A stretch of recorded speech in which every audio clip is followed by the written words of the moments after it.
Let's explore the two primary approaches to scaling, which are vertical and horizontal ways of scaling. And we'll also see why horizontal scaling is generally more suitable for high traffic applications.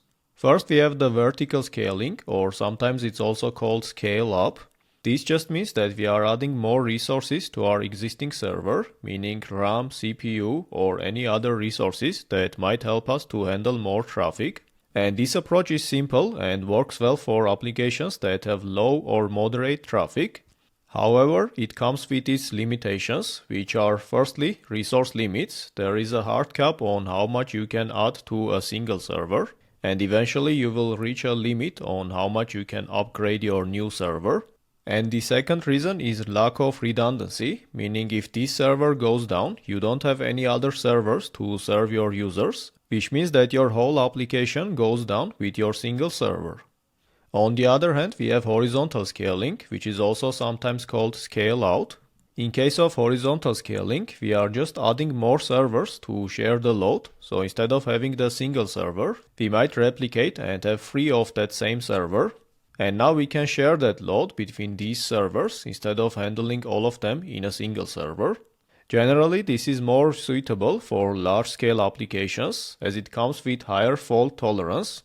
And higher fault tolerance means if one of our servers goes down, we still have 2 servers available, so these 2 servers can continue serving our users while the second server recovers from the failure. And it also comes with better scalability because you can just add more servers as needed. Instead of having 3, you might introduce a 4th one, which will handle the new incoming traffic.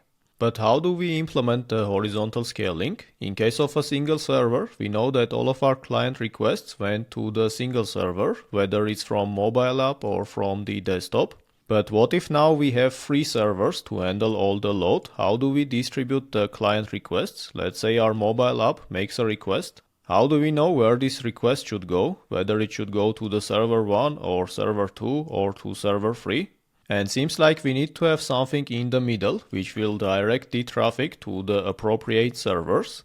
And that part in the middle is called a load balancer.